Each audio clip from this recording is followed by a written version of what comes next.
साथियों, आज का भारत एस्पिरेशन से भरा हुआ है, युवा ऊर्जा से भरा हुआ है। यही एस्पिरेशंस हमें भारत की ऑटोमोटिव इंडस्ट्री में दिखाई देती हैं। बीते साल में भारत की ऑटो इंडस्ट्री करीब 12% की ग्रोथ से आगे बढ़ी है। Make in India, make for the world के मंत्र पर चलते हुए अब एक्सपोर्ट भी बढ़ रहा है।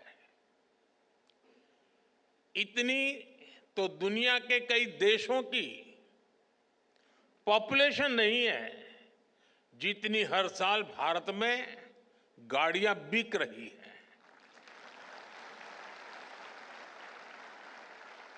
एक साल में करीब 2.5 करोड़ गाड़ियां बिकना ये दिखाता है कि भारत में डिमांड लगातार कैसे बढ़ रही है। ये दिखाता है कि जब मोबिलिटी के फ्यूचर की बात आती है तो भारत को क्यों इतनी उम्मीदों के साथ देखा जा रहा है। साथियों, भारत आज दुनिया की 5वीं बड़ी इकोनॉमी है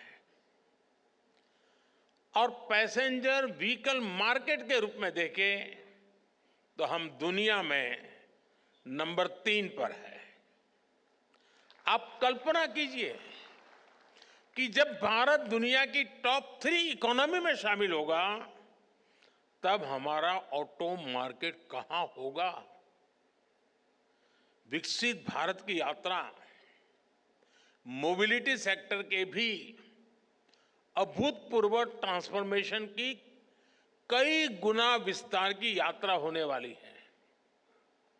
भारत में मोबिलिटी के फ्यूचर को ड्राइव करने वाले कई फैक्टर्स हैं, जैसे भारत की सबसे बड़ी युवा आबादी, मिडिल क्लास का लगातार बढ़ता दायरा, तेजी से होता अर्बनाइजेशन, भारत में बन रहा आधुनिक इंफ्रास्ट्रक्चर, मेक इन इंडिया से अफोर्डेबल व्हीकल, ये सारे फैक्टर्स भारत में ऑटो सेक्टर की ग्रोथ को पुश करने वाले हैं, नई ताकत देने वाले हैं।